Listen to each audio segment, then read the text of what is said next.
All right, so today we are going to talk about our various circuital laws. The first law that we're going to talk about is Ohm's law.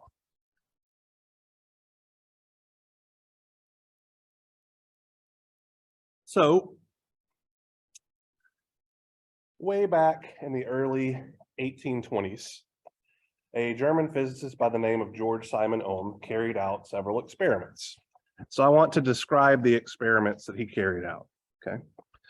So he had a material under test.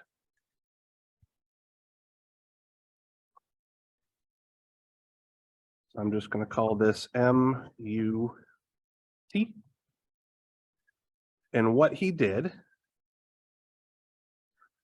was he applied some sort of electrical excitation to this material under test. Okay. He measured the voltage drop across his material under test and the current flowing through his material under test. Does this experiment look familiar? It's literally what I had you guys do in class on Friday. He found that there was a constant of proportionality between the measured voltage and the measured current. And this constant of proportionality he dubbed the resistance. So he experimentally determined Ohm's law and said that the resistance of the material under test was simply the ratio of the voltage drop over the material under test divided by the current flowing through the material under test.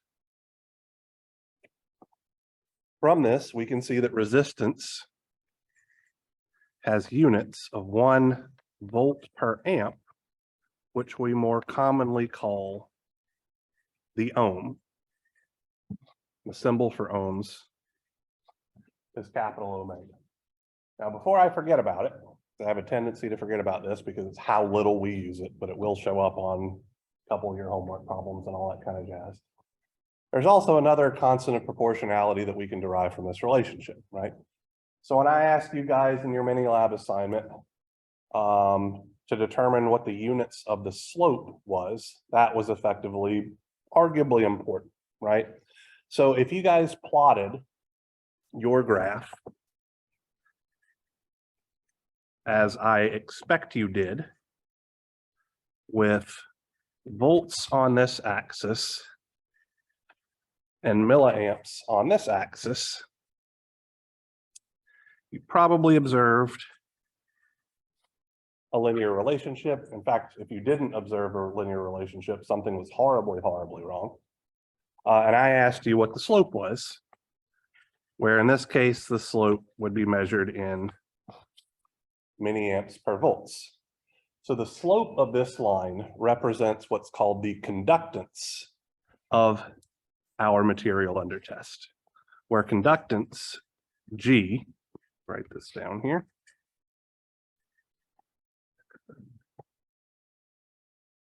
is the ratio of test current to test voltage, and therefore it is the reciprocal of resistance. Okay. The units of conductance is an amp per volt, or the inverse of an ohm, or more commonly,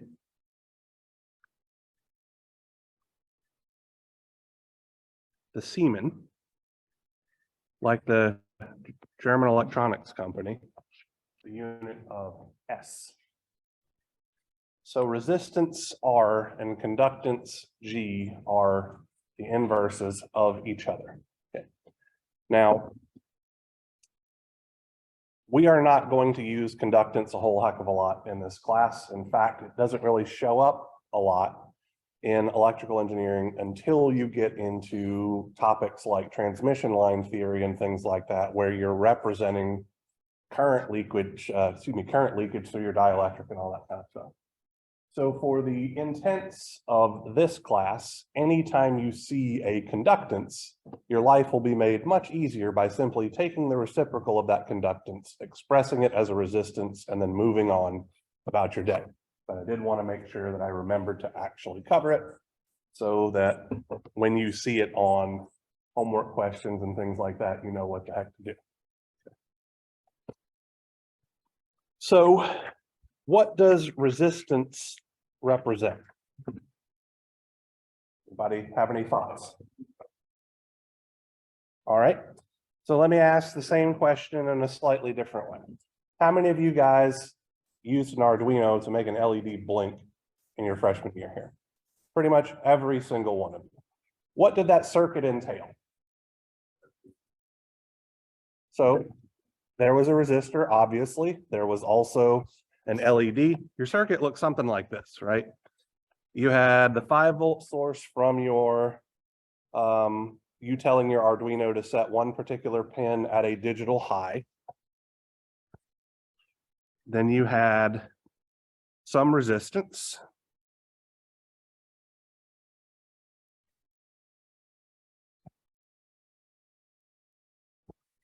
And then you had an LED. Just for the sake of argument, can anybody remember what size resistors, ballpark, you were using? 220. We'll talk about that in a moment, okay? What was the purpose of this resistor? Wasn't to limit the power. I mean, it was in a sense, but it was more so to limit the current, right? If you connected your 5-volt source directly to your LED, it would shine very brightly for a split second before it literally burnt up. Yes. Right, but there's a resistive path in front of it. So if we look at Ohm's law, rearranging this, V is equal to I times R. The internal or the dynamic resistance of an LED is usually very small, on the order of a few ohms. So if we put a 5-volt drop over just the LED, we're going to see a very, very large current. But if you put a resistor in series with that, it's seeing some resistance to the flow of current that's going to make the overall current smaller, because those two resistances in series are going to add together. We'll talk about resistor combination and all that kind of good stuff next class meeting. But effectively, if you put a large resistance in the signal path, it's going to restrict the amount of current flow, which will get the LED to light up in a stable fashion. And the larger the resistor that we put in there, the dimmer the light got for the LED, which some of you may have noticed when you accidentally put in the wrong resistors. I can remember when I was teaching engineering 120, students would put in 10K resistors thinking that it didn't matter, and then wonder why their LED wouldn't light up, because there wasn't enough current flowing to cause the LED to activate. So resistance can be thought of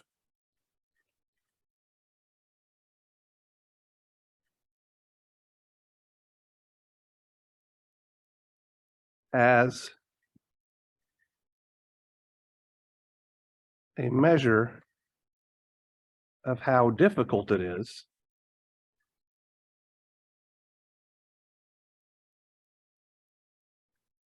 to pass a current through a medium. And since conductance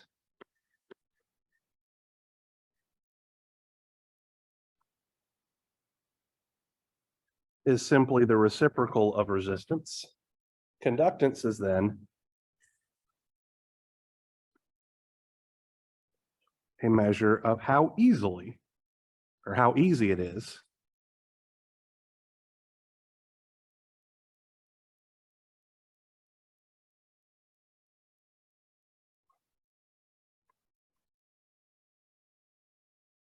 to pass a current through a medium, excuse me. All right, so let's play around with some relationships here really quickly, right? So We have up here that R is equal to V over I. We could rewrite that as V is equal to I times R, which is much more likely the form of Ohm's law that you're familiar with. We could also say that I is equal to V times G, our conductance relationship. And we know that power is equal to current times voltage. So we can kind of mix and match these relationships and do some simple substitutions to get the following relationships, right? So for resistors, we could say that the power absorbed by a resistor is V squared divided by R, or I squared times R. And for a conductance, we could say that power is V squared times G, or I squared over G. So if the purpose of a resistor is to restrict the amount of current flow, how does it do that? Anybody have any thoughts?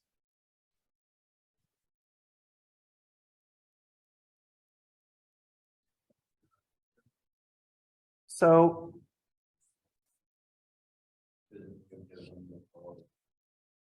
physically inhibiting the flow of electrons, that's a very good way to put it. I like that a lot.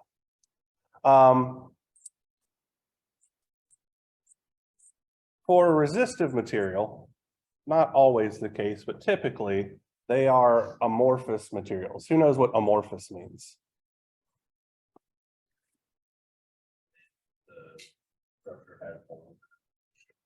So amorphous means that the structure isn't structured at all, really, right? So a crystalline structure and an amorphous structure are effectively opposite ends of the spectrum with regards to order, right?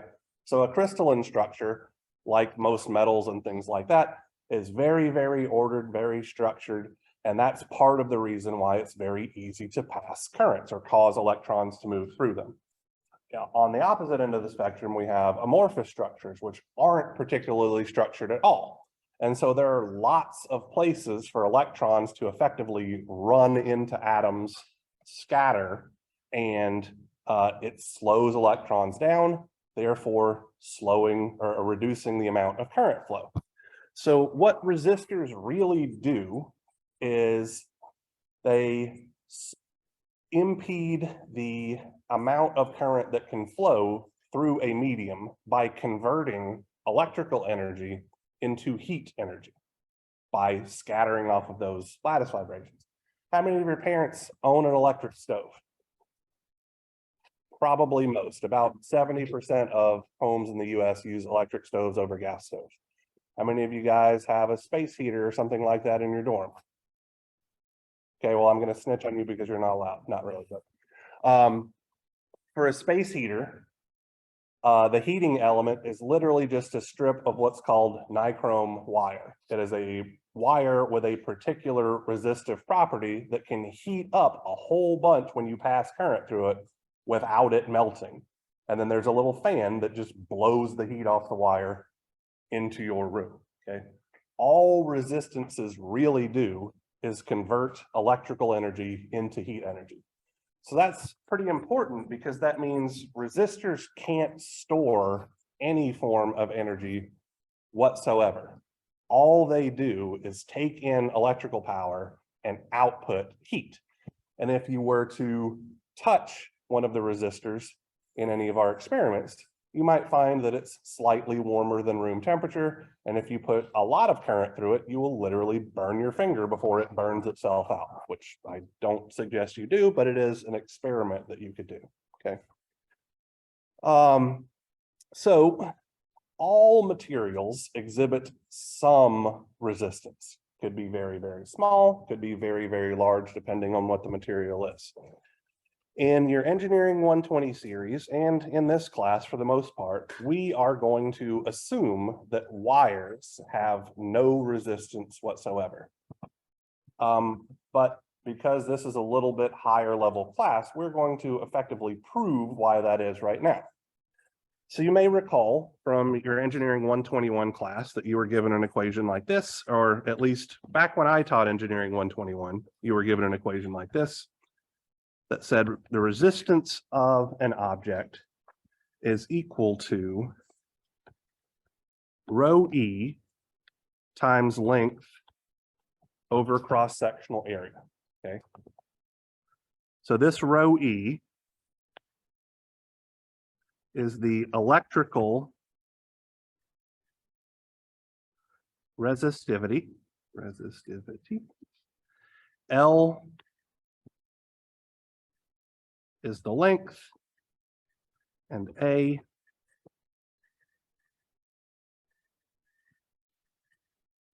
is the cross-sectional area. So if we had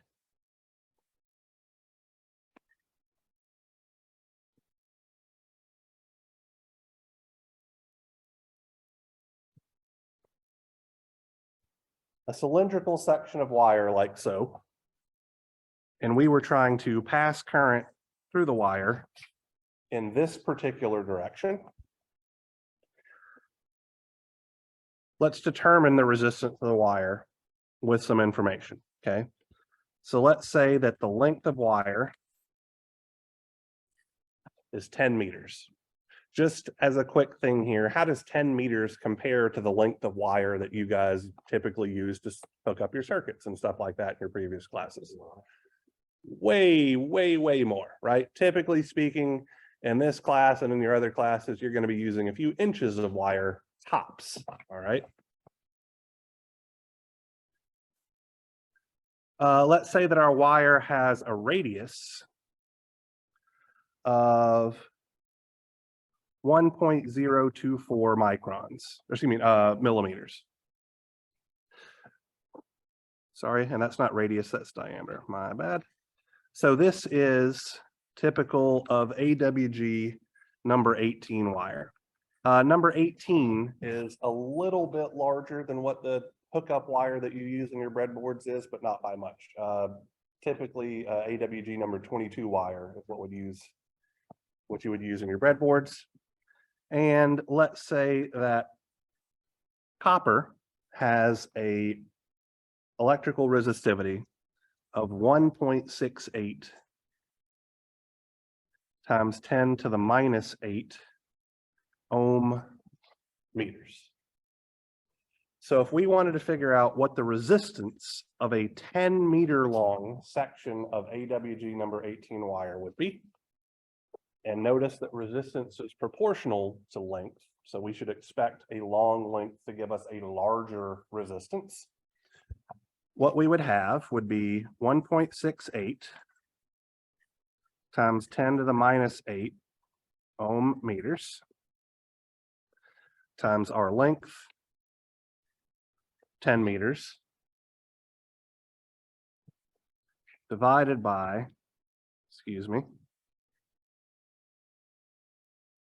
pi over 4 times 1.024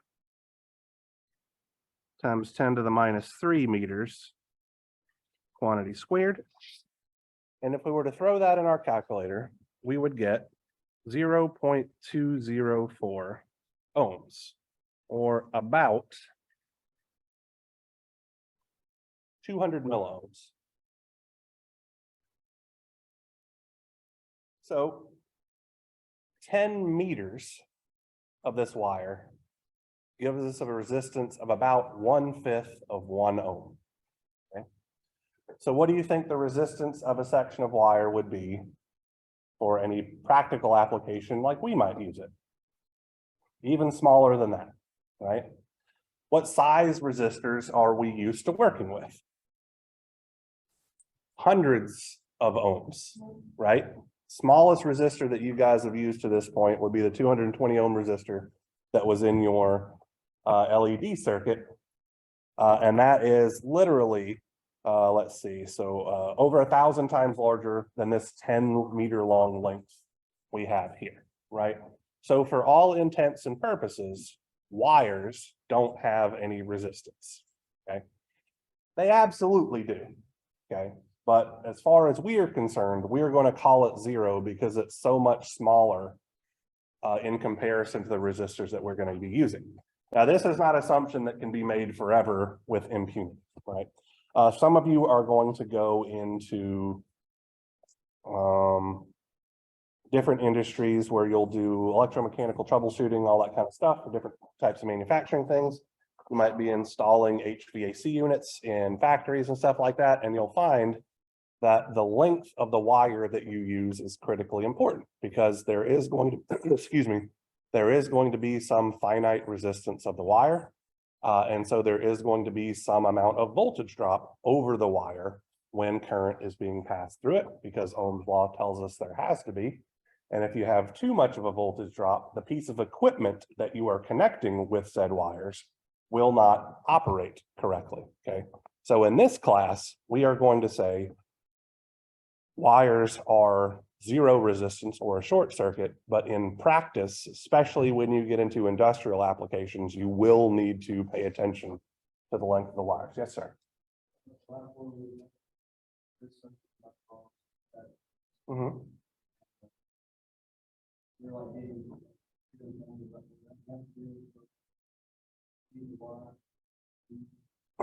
So you were using Wheatstone bridge circuits, you said? I think, I mean, so a Wheatstone bridge is it's fairly simplistic, but also a fairly sophisticated measurement tool there.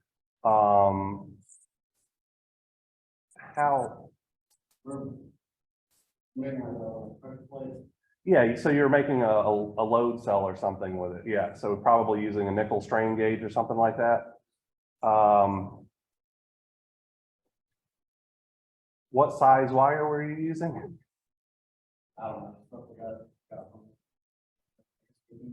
So 18, so probably not then, no. I mean, the change in resistance for a nickel strain gauge is going to be pretty small. I'm trying to remember what Poisson's ratio and the G is. I don't want to take too much time. I don't think that's the case. I would be happy to look at it further, but I want to move along. So I'll circle back around you. All right. So this brings us to short circuits and open circuits. Okay. So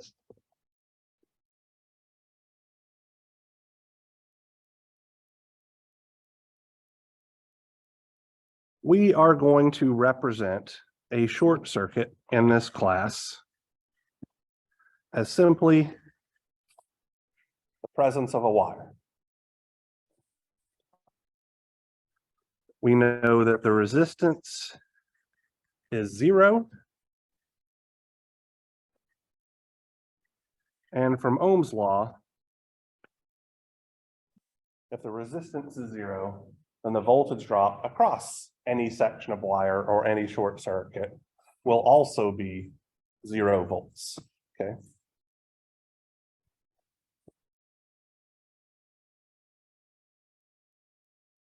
For an open circuit,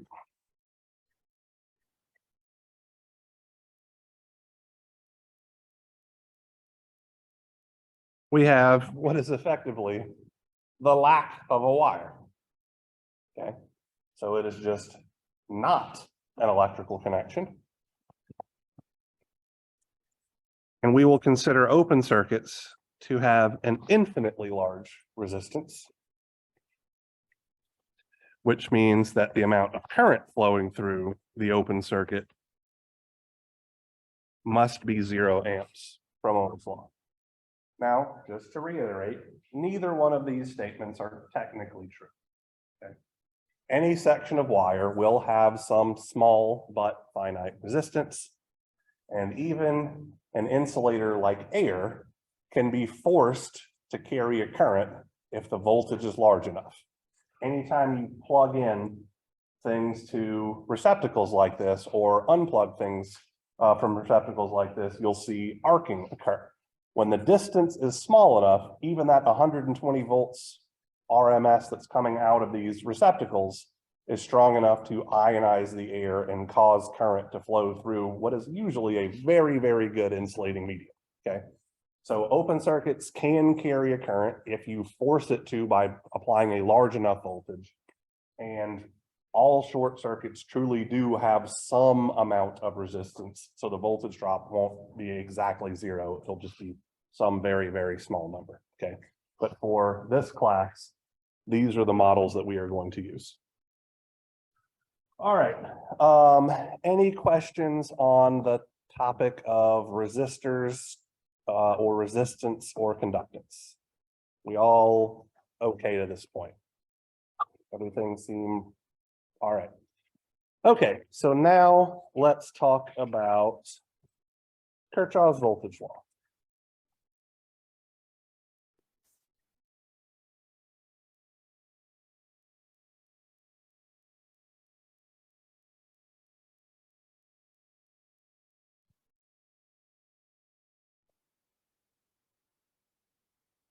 How many of you guys remember what Kirchhoff's voltage law is from your freshman classes? John, hit me with it. So close. The sum of the voltage drops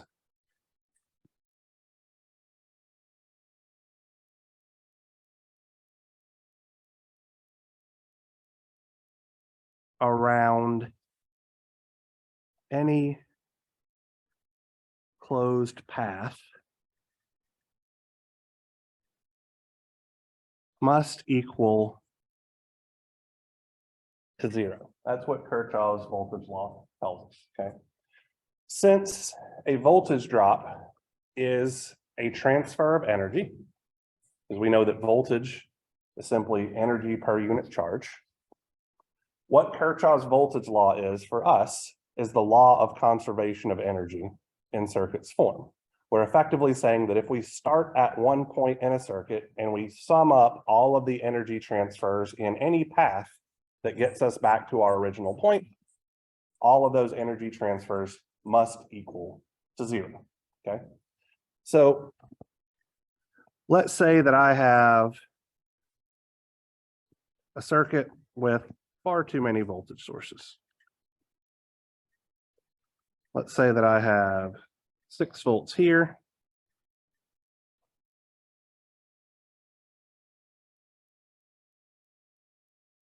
A 2-volt multi-cell battery here.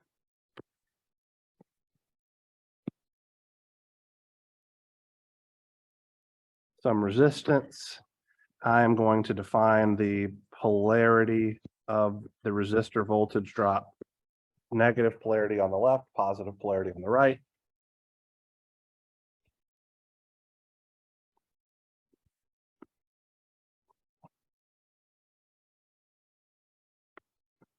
Let's say I have 1 volt here.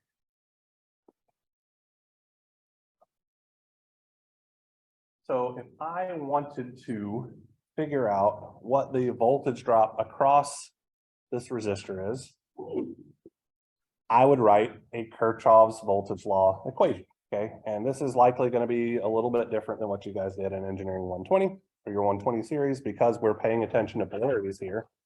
And the reason why we have to pay attention to polarities is because we're dealing with circuits with more than one source. So we can't say arbitrarily, well, they're all going to be opposite to whatever the source was. So how I like to write my Kirchhoff's voltage law equations is I start in the bottom left-hand corner. And then I just go around my circuit in a clockwise fashion.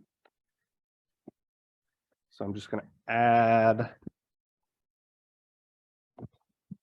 all of these voltages together, paying attention to the polarities.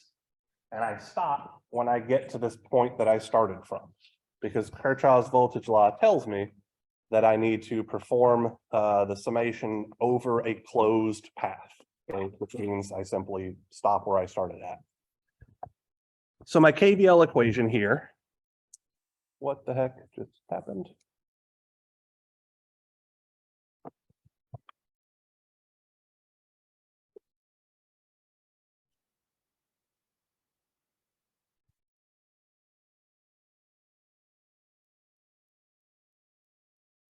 Go. There we go. Sorry about that. Do not know what the heck happened. All right, so I'm going to start from the bottom left-hand corner, and here's what I'm going to do. Anytime I see the negative sign or the negative polarity terminal first, I put a negative sign. Anytime I see the positive polarity terminal first, I put a positive sign. Full stop. Those are the rules. Okay. So if I start at the bottom left-hand corner, the first thing that I see is the negative polarity terminal of my 6-volt source. So I'm going to have negative 6 volts.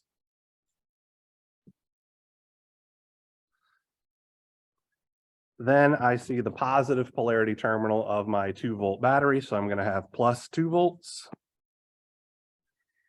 Then I see the negative polarity terminal of my resistor voltage drop. So it's going to be minus VR. Then I see the positive polarity terminal of my 1-volt source. So that's going to be plus 1 volts. And then I set this equal to 0. And I can do a little bit of algebraic rearrangement, and I will find that VR will be equal to negative 6 volts plus 2 volts plus 1 volt is negative 3 volts. Anybody have any problem with that? All right. So now let's make things ever so slightly more complicated. I'm going to use this same circuit, but I'm going to calculate a different voltage. I want to calculate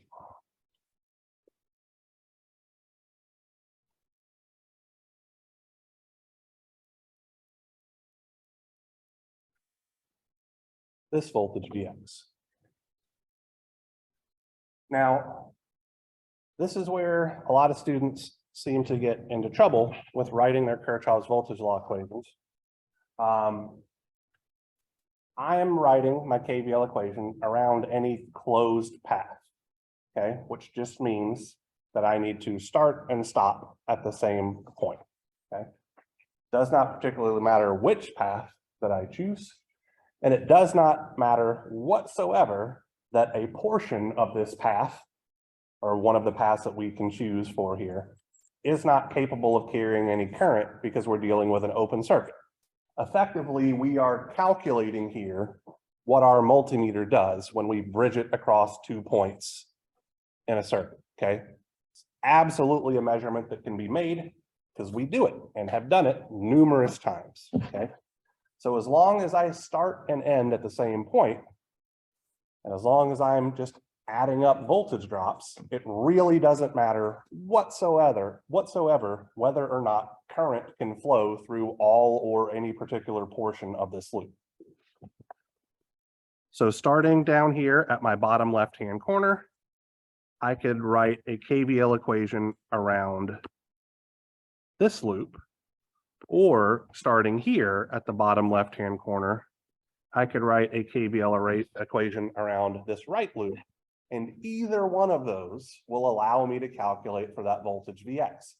It does not matter which one I choose. They will both give me the exact same answer. Okay. So let's prove it.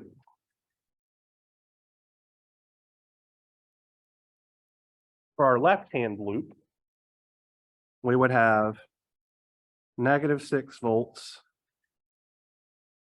plus 2 volts plus Vx is equal to 0.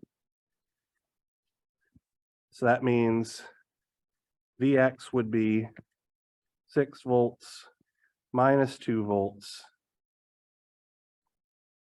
is equal to 4 volts. For my right-hand loop, or really I should call it path, because a loop implies current flowing.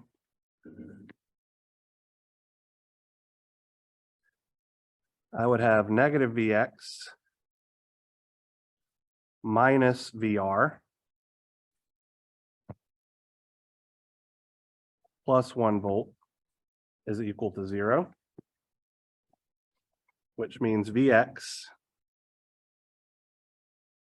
would be negative Vr. We calculated Vr to be negative 3 volts in our previous step.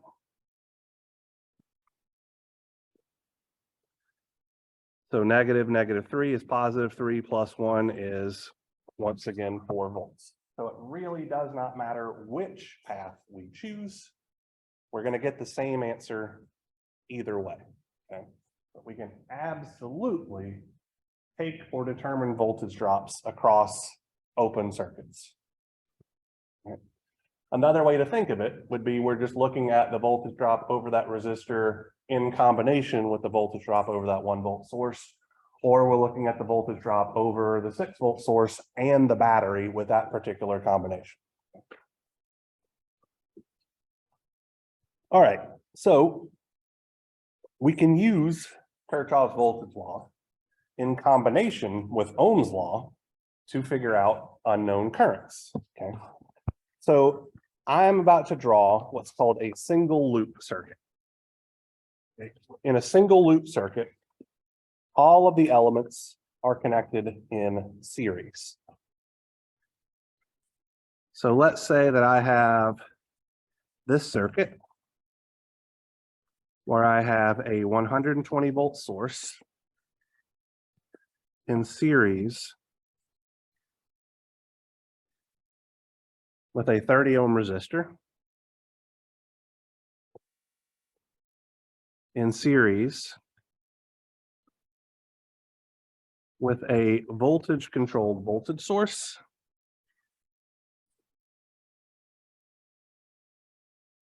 in series with a 15 ohm resistor, and my controlling voltage VA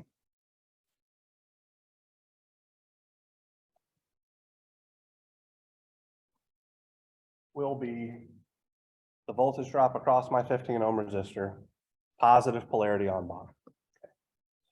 So we are going to use Kirchhoff's voltage law and Ohm's law to figure out a current here, okay? I'm gonna let you guys choose what direction my current is gonna flow. So should my current flow clockwise or counterclockwise in this circuit? It is an arbitrary choice. It means nothing. Clockwise, okay?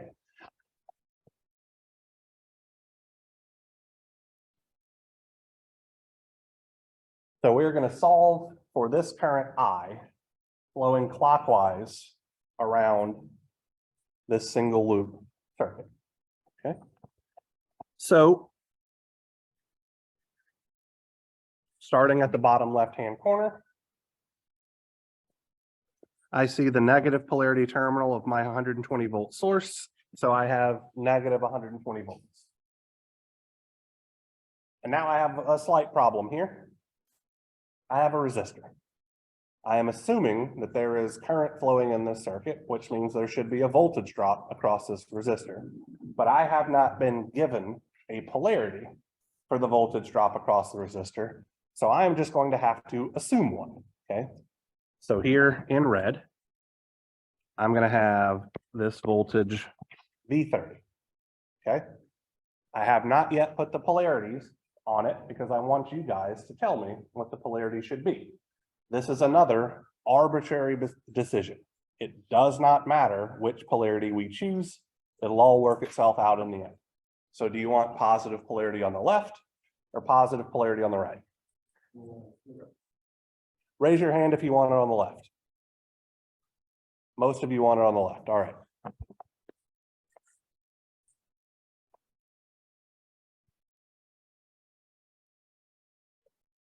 So here we have V30, and then we have twice VA, and then we have minus VA is equal to 0. So we could rearrange this a little bit, right? So I could say that V30 plus twice VA minus VA is just going to be 1 VA is equal to 120 volts. That's me rearranging my Kirchhoff's voltage law expression. Anybody have any problems with the algebra that I've done there? Hopefully fairly straightforward. By the way, if you ever see me do anything and you're like, that doesn't make sense, or I think he made a mistake, by all means, let me know. I make several mistakes, okay? I might be a conceited jackass, but I am a conceited jackass that knows that I make mistakes on occasion, so it's not gonna hurt my feelings if you tell me about it. I would much rather teach you guys correctly than have you go off to the races working on things, not doing things the correct way. So anyway. I feel pretty strongly, though, that the algebra involved here I got right, but could be wrong. All right, so we have a single equation and two unknowns. And the thing that we're solving for, the current, isn't even in the equation that we have. So we're in a little bit of a conundrum, right? This is where Ohm's law is going to come in, okay? So we can express each of these voltages, V30 and VA, in terms of that common current I that's flowing clockwise in this loop, okay? So let's talk about how we're going to apply Ohm's law here, all right? So here's our KVL equation. Here's where our Ohm's law equations are going to be.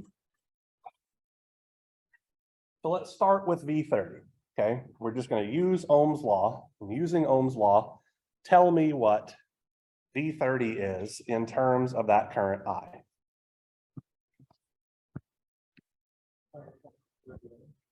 I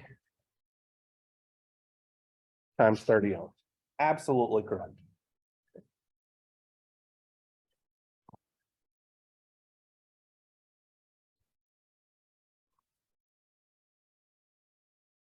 So now let's do it for VA.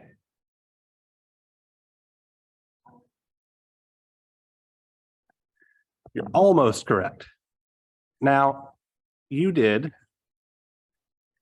exactly what was done for the previous resistor, but there is a subtle difference here that is incredibly important, okay?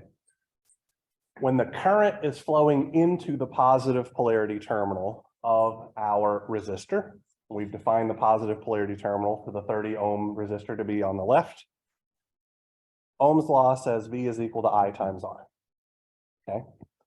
When the current is flowing into the negative polarity terminal, which is what's happening for the 15 ohm resistor, we need to add a negative sign into our Ohm's law equation, okay? This is because resistors can only absorb power. They can never store and therefore never supply power. So this is going to force effectively our resistor to always be absorbing power, all right? So when the current is flowing into the positive polarity terminal, V is equal to I times R. When the current is flowing into the negative polarity terminal, V is equal to negative I times R. And it's just to make the passive sign convention be obeyed, okay? So if we substitute these two relationships into our expression, we will have 30 ohms times I minus 15 ohms times I is equal to 120 volts. And therefore, I will be 120 volts over 30 minus 15 ohms. So 30 minus 15 is 15 ohms, will give us a current of 8 amps. What if we had chosen I flowing counterclockwise? Well, we obviously would have gotten negative 8 amps, but what changes in our equation would we have made? The signs on both of our Ohm's law relationships would have swapped, but we would have wound up getting the exact same result. It does not matter which direction we choose for currents. It does not matter which polarity we choose for voltages, as long as we are consistent with applying Ohm's law. Current into positive polarity terminal uses positive Ohm's law. Current into the negative polarity terminal uses negative Ohm's law. Everything is going to come out in the wash. Okay. All right. So now let's take a crack at Kirchhoff's current law.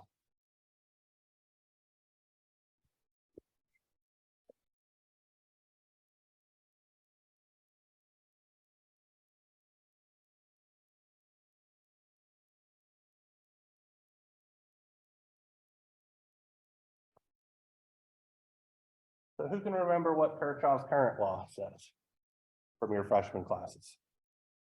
Or from past attempts at this class? That's also a fair thing.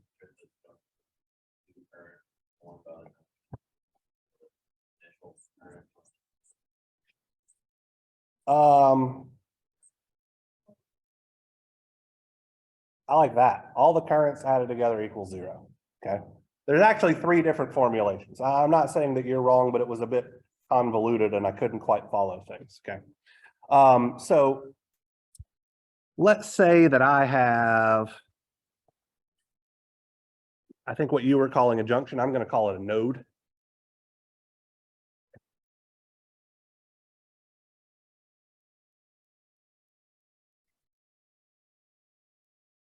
Like so. And let's call this current I1, this current I2, this current I3, this current I4, and this current I5. Okay. There are 3 different ways that we can write Kirchhoff's current law. They all mean effectively the same thing. Okay.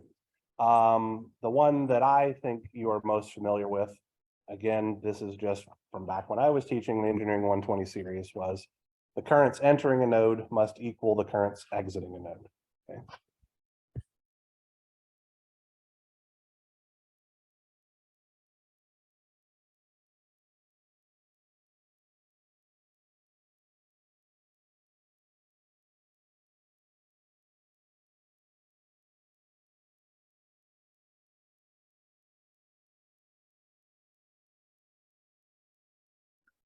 So in this case, I1 is entering, I2 is exiting, I3 is exiting, so I'm going to add that on the, exiting side. I4 is entering, so I'm going to add that one to the entering side. I5 is exiting, so it'll go over here. Currents flowing in to the node equals the currents flowing out of the node. Okay, just as a simple reminder thing here, Kirchhoff's voltage law was the law of conservation of energy in circuits form. Kirchhoff's current law is the law of conservation of charge in circuits form, right? Because if more current enters a node than exits it, that means charge is being destroyed in the node at some point, which cannot happen.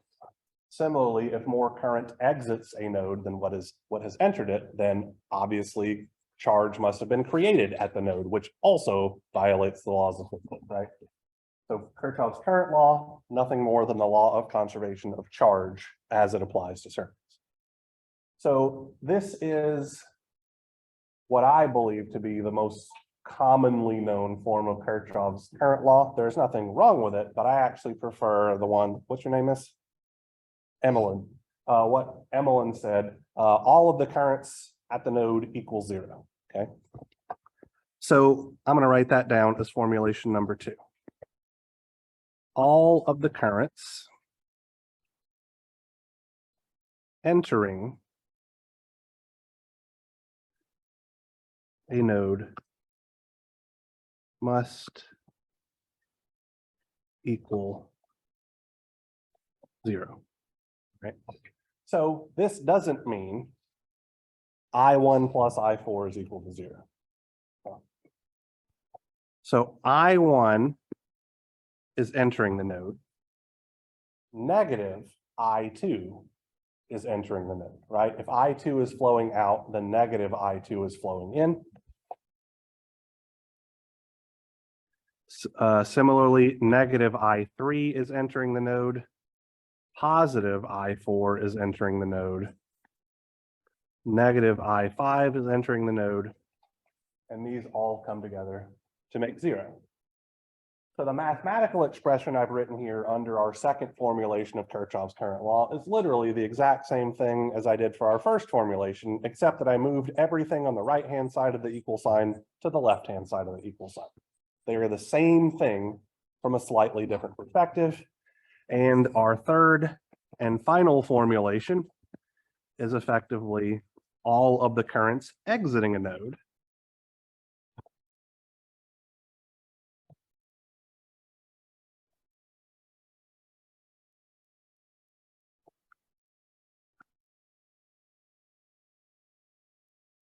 must equal 0. So we would have negative I1 exiting, positive I2 exiting, positive I3 exiting, negative I4 exiting, positive I5 exiting is equal to 0. And so this is just formulation number 2's equation, except everything, including the 0, is multiplied by a factor of -1, right? So they all mean the exact same thing. And all of the equations effectively match up. It's just manipulating stuff to the left and right hand side of the equal sign based on what our perspective is.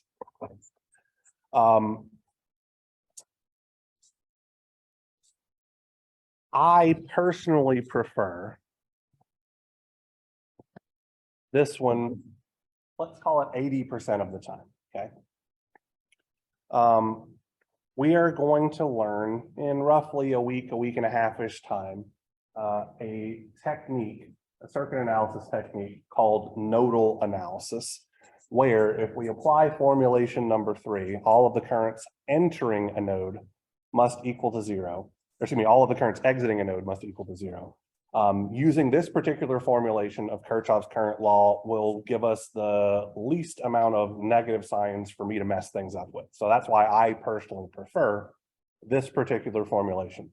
It really does not matter which one that you use, and I will very often use number 1 or number 2 as it suits me.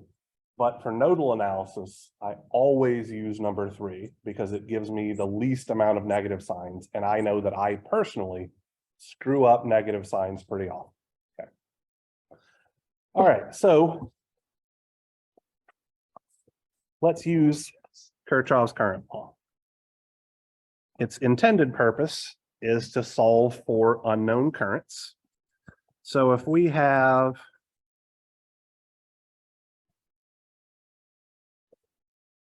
the following circuit, just as a heads up,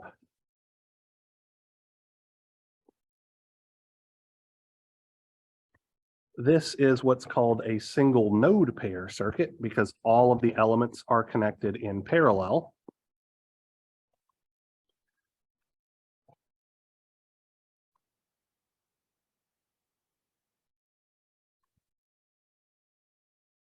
So here we have our circuit. This is a 2 amp source. Let's say that the current flowing through element A, IA, is a known quantity of 1 amps. And we are trying to find the current flowing through element B. So we're going to be able to use Kirchhoff's current law here to solve for this current IB. But we need to figure out 2 different things. The first is which formulation of Kirchhoff's current law we are going to use. And the second is which of our 2 nodes we are going to apply it at. But somebody give me a number 1, 2, or 3.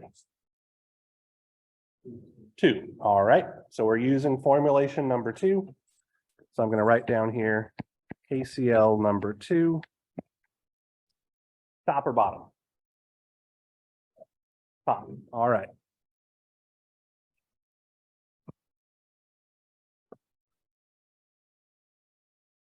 So we are saying that all of the currents that are entering the top node are positive based on what you guys have told me. KCL formulation number 2, all of the currents entering a node must equal to 0, and we are applying this formulation at the top node, okay?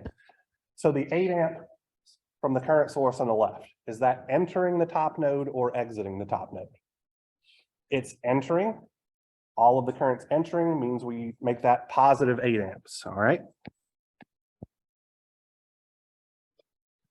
What about the 1 amps of current flowing through element A? Is it entering the top node or exiting the top node? It is exiting, so it's going to be negative. What about the 2 amps through the 2 amp current source? Exiting, so it's also going to be negative.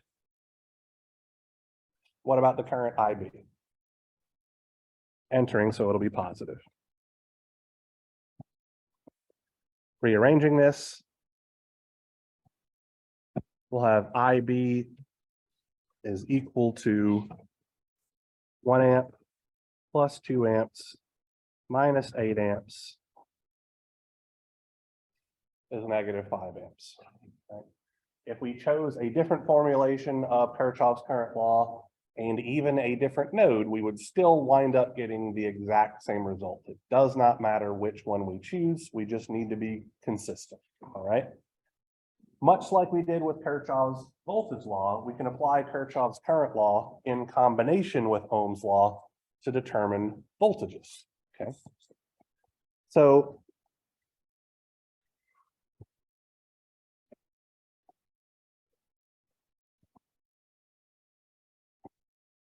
let's say that we have 5 amps.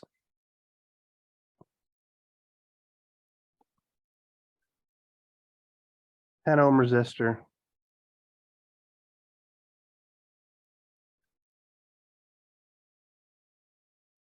One amp.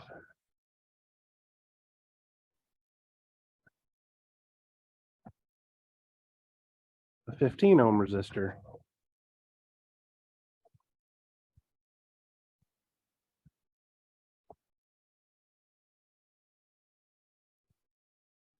And 6 amps like so. We're actually going to wind up at least explaining something here using Kirchhoff's voltage law in this circuit as well.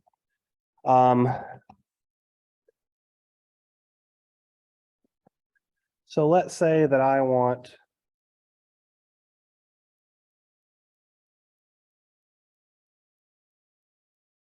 the voltage drop across this 15 ohm resistor. Okay, that's my ultimate goal here. So we're going to apply KCL and Ohm's law, and we're going to solve for this voltage, all right? So which formulation of Kirchhoff's current law are we going to use? Number 1, number 2, or number 3? Were you 3? Okay. So KCL number 3, currents exiting will be positive. The top or bottom node? Top, all right.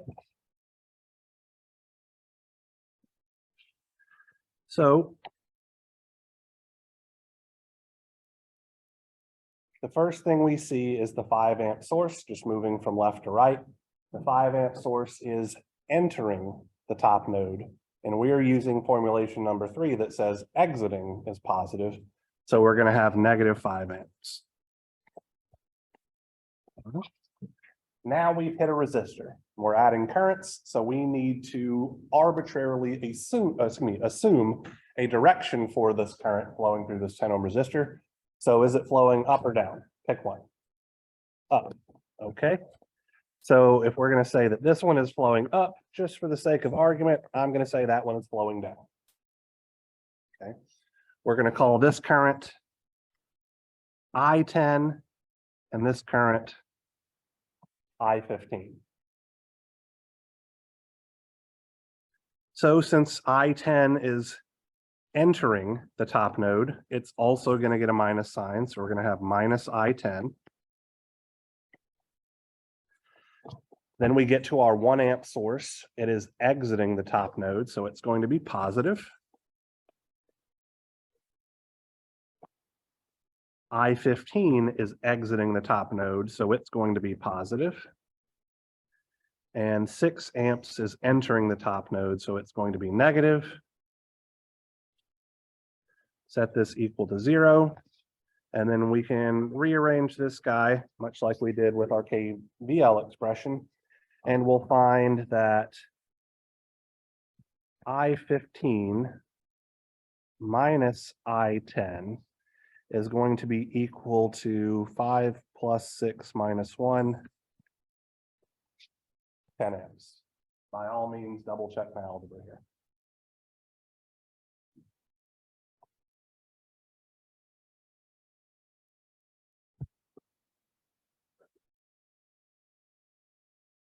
So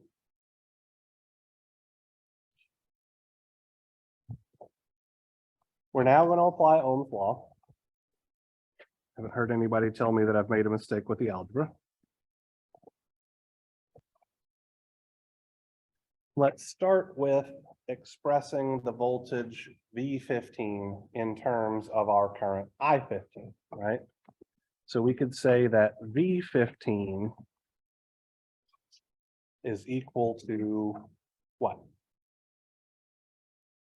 15 ohms times I15. Absolutely right.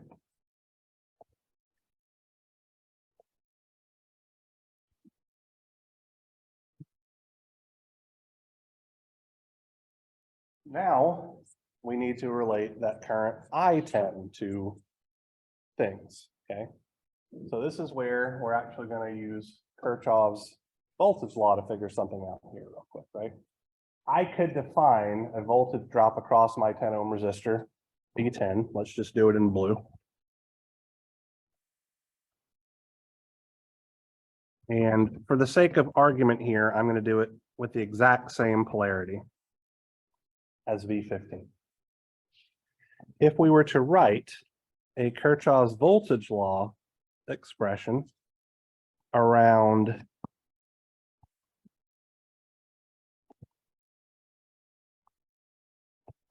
this path, what would we get? Just do this up here as a quick aside, right?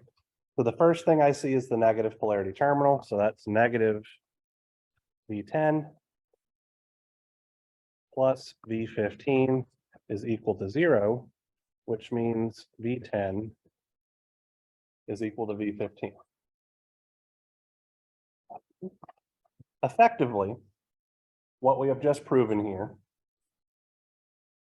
is that whenever we have things in parallel, they are all going to have the exact same voltage drop over them with the exact same polarity. Because we could do this for literally any and every element in this single node pair circuit, and we would see that all of the voltage drops are going to be the same. So we can express the current I10 in terms of V15 or vice versa, right? So let's say here, actually, let me rearrange this really quickly.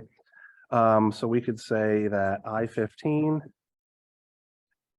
is equal to V15 over 15 ohms.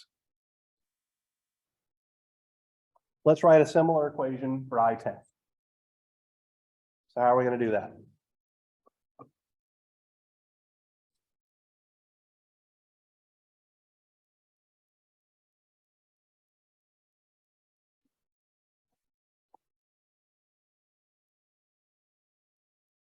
So we're not using this thing anymore. We want to relate I10 to V15. Okay. So we're going to use Ohm's law, right? So effectively, I'm now going to call this voltage drop across my 10 ohm resistor V15 because we know that they're all the same. So how am I going to use Ohm's law to develop an equation relating I10 and V15? V15 over 10 ohms.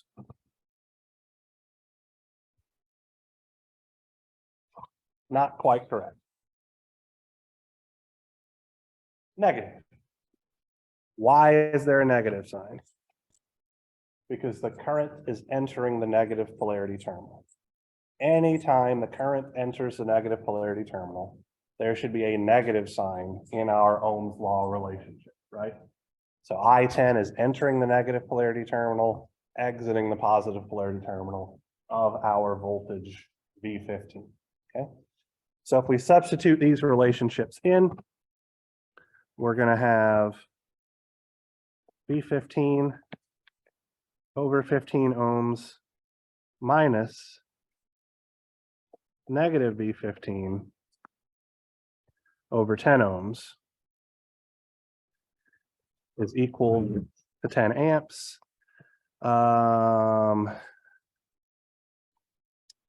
We should be able to do this using algebra, right? So that's V15 times a factor of 1 over 15 ohms plus 1 over 10 ohms is equal to 10 amps. So V15 will be 10 amps times 1 over 15 ohms plus 1 over 10 ohms. And I take the reciprocal of that second thing there. Let's see. I believe this will come out to be 60 volts if my mental math is correct, but let's check it just to be sure.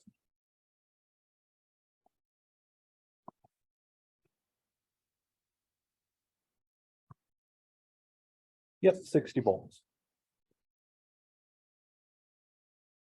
All right. So that's us using Kirchhoff's current law and Ohm's law to determine a voltage, with a little assist here to explain why all of the elements have the exact same voltage from Kirchhoff's voltage law. All right.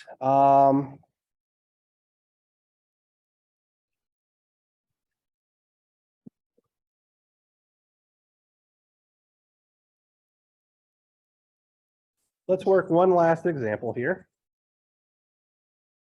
that puts all these quantities together. All right, so we're going to look at a circuit. It's not going to be a single node pair circuit, which means it's not going to have everything in parallel.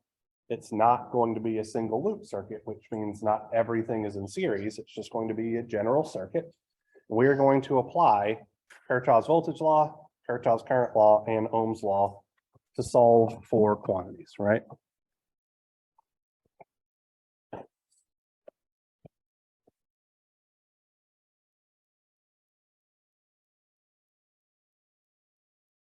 And to really annoy you guys,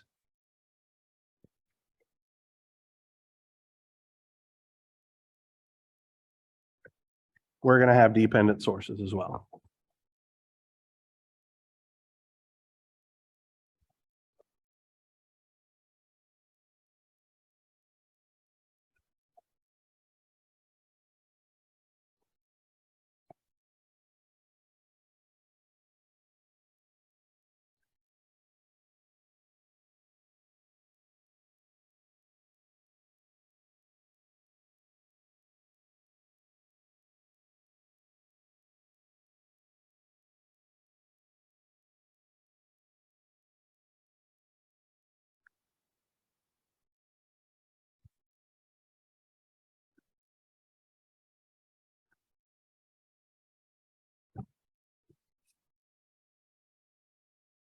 So what I want us to figure out here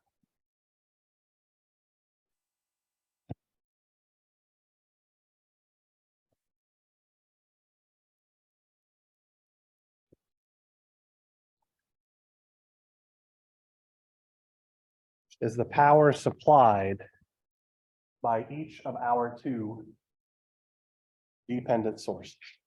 Okay. So let's identify quantities that we are going to need for that. Okay. So if we look at that dependent voltage source, if we want the power supplied by the dependent voltage source, I'm going to write something down over here. P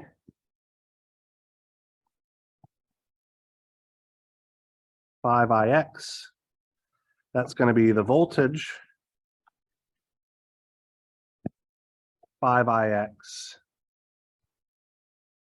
times this current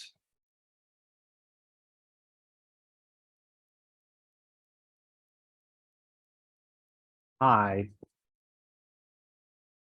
5ix, where I have chosen to express that current with a direction from right to left so that it is flowing into the negative polarity terminal, so that as soon as I can figure out what that current is, I can just multiply it by that voltage and call it a day. Similarly, I'm going to call this voltage V 0.25 Vy, positive polarity on, actually,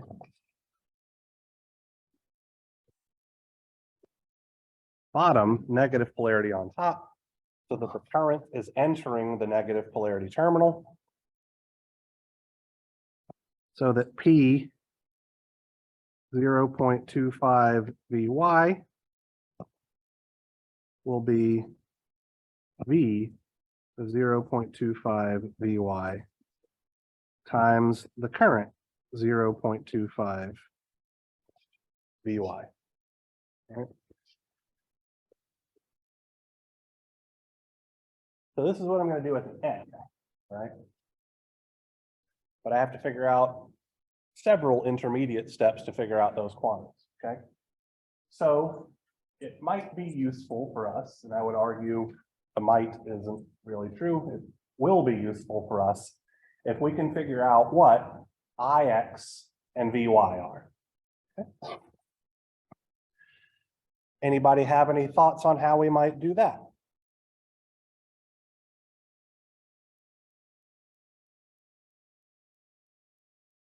We don't know nodal analysis. We know KCL, KVL, and Ohm's law at this point. You're 100%, we could brute force this thing with nodal or mesh, but since the majority of the class doesn't know what those are, let's restrict our analysis to things that we've learned about, particularly today.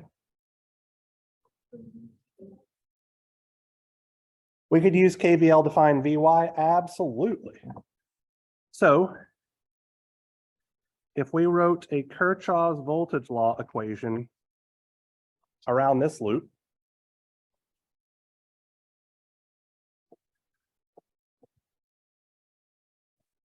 we would have negative 60 volts plus Vy is equal to 0, which implies that Vy is equal to 60 volts. Absolutely correct. We could have also gotten to that result by saying that the 60 volt source and the 20 ohm resistor are in parallel.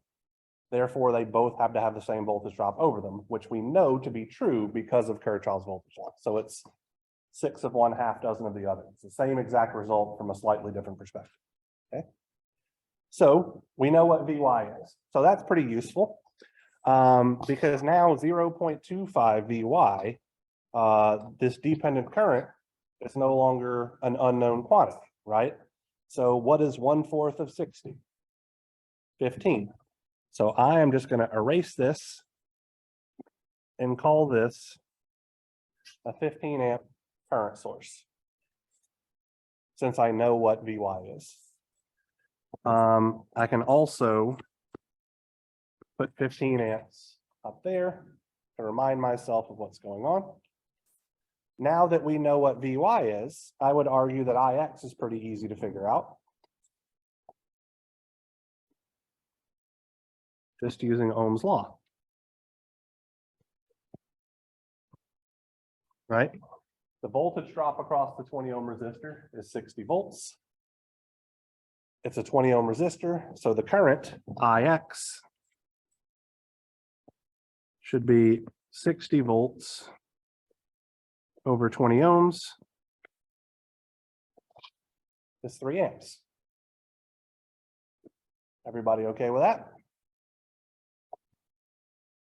So that means this voltage source is no longer an unknown quantity because it's just 5 times 3 amps. Looks like 15 volts.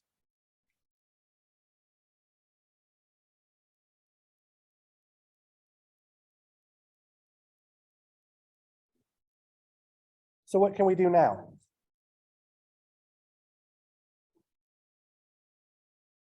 There were things start getting a little more complicated.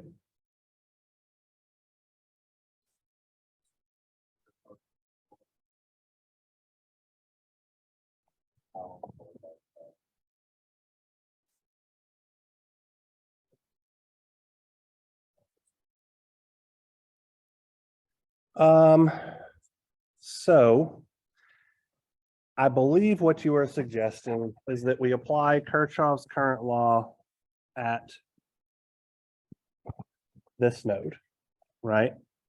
So we have a current I5IX flowing to the left, which we don't know. 15 amps flowing down, which we do know. And then there's also going to be a current flowing through the 5 ohm resistor, which we don't know. So if we apply Kirchhoff's current law at that particular equation, we wind up with one equation and two unknowns. So that's something that we can do in a little bit, but we need to eliminate one of those unknowns first, right? So let's think about how we might do that. What if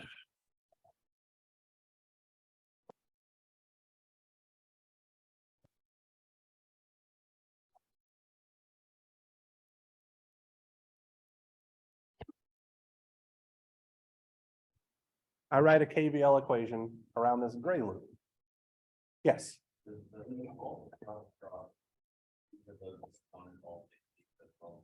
They're not all in parallel.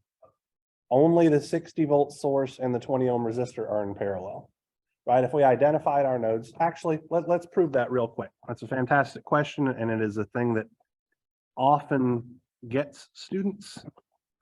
So I'm going to identify these nodes. So that's one node.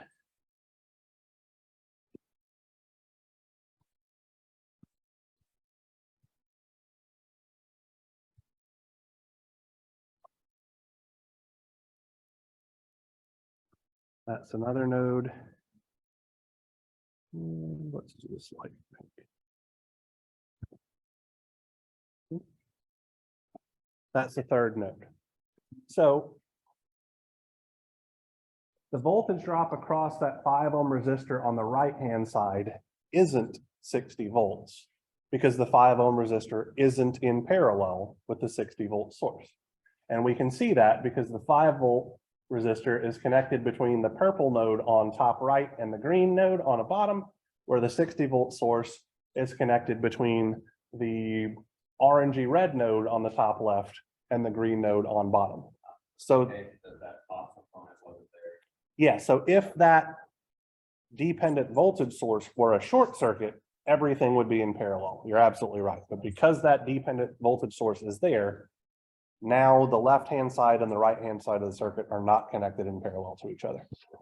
So circling back around, what if we did Kirchhoff's voltage law or wrote a Kirchhoff's voltage law equation around that gray path?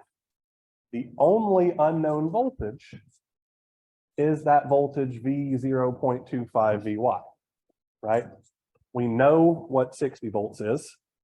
We've figured out what the voltage drop across the dependent source is, voltage source, and along the bottom is just a wire, so it's 0, right? So if we do KVL around that gray path,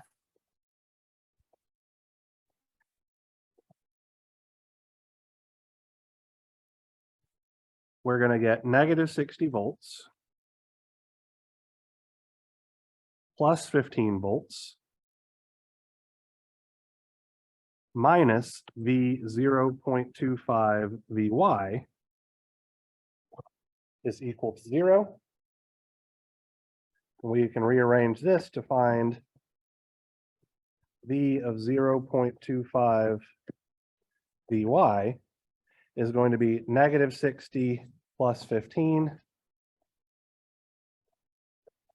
negative 45 volts.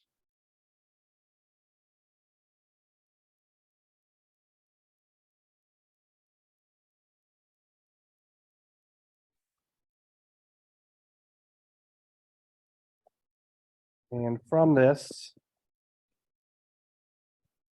we can say then that that particular the dependent current source is supplying negative 675 watts of power.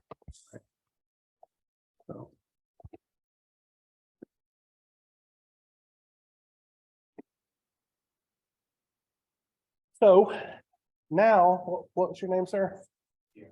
Kieran. Now let's go back to what Kieran suggested, okay? So we know the voltage drop over that current source, the dependent current source, and because the dependent current source is in parallel with that 5 ohm resistor, we know the voltage drop over the 5 ohm resistor. So we now have enough information to figure out the current that's flowing through that 5 ohm resistor and apply KCL at that top right node, which is exactly what Kieran suggested, right? So let's say, let's use this, right?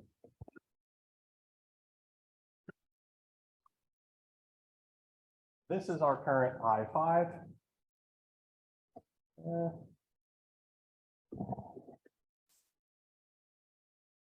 Yeah, it doesn't particularly matter about the direction. So using Ohm's law, what is that current I5?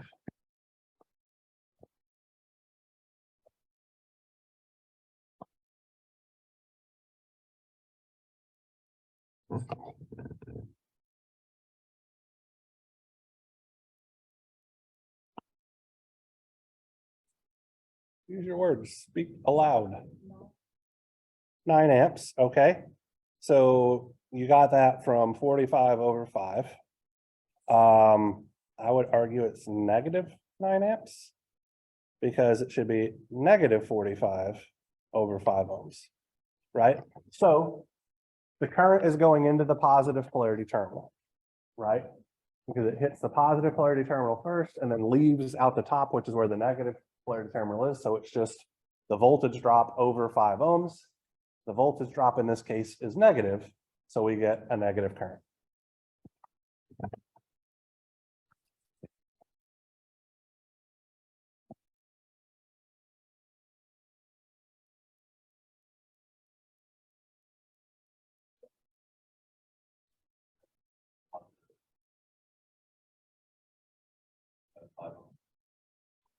Because the 5 ohm resistor is in parallel with that current source, I just use the exact same polarity as I had defined for the current source. We could obviously change the polarity. So if we wanted to, we could put positive polarity on top, negative polarity down here, which would eliminate this negative sign. And then we would have I5 with the direction that's indicated is negative 45 over 5 is negative 9. Again, doesn't matter as long as we're following the rules with Ohm's law. I'd only get that to be positive 9 amps of current if I also change the direction of current flow. Exactly right. That is, there's never a wrong thing to pick, but what you pick influences whether or not you're going to wind up with a positive or negative sign in your answer. Okay. All right. So we're trying to find I5 IX now. We know, let me draw some things here, right? So we know that we have negative 9 amps of current flowing in here. We have 15 amps of current flowing here. So we are going to write a Kirchhoff's current law expression at this node.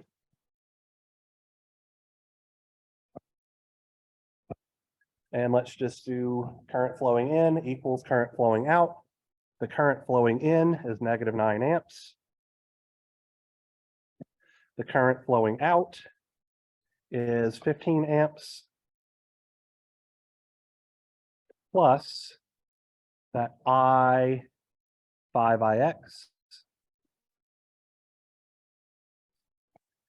And we can rearrange this and say that I5IX is negative 9 minus 15. So that looks to be negative 24 amps by my math.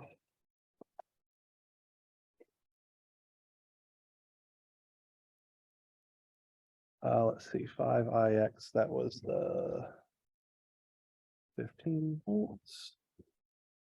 So 15 times negative 24. Negative 360 watts. So this problem was a bit of a doozy. We had to effectively throw the damn kitchen sink at it and use literally every analysis type tool that we've learned to this point in order to solve for it. The whole purpose of this class is to teach you guys better ways to do this. So in our next several class meetings, we are going to learn about different ways that we can simplify circuits, replace parts of circuits with electrically equivalent things in order to not have to throw the kitchen sink at a problem to analyze it and do it in a much more simple and straightforward fashion. Okay. So other than the resistor combination that we are going to learn and talk about on Wednesday, we have effectively reviewed all of the circuit analysis that you guys learned in your Engineering 120 series in 2 to 3 days. Okay. We'll start hitting significant new stuff here in the next several days. So I am done talking. You have 20 minutes to work on your in-class assignment, so please do so. If you have any questions, I'd be happy to answer them.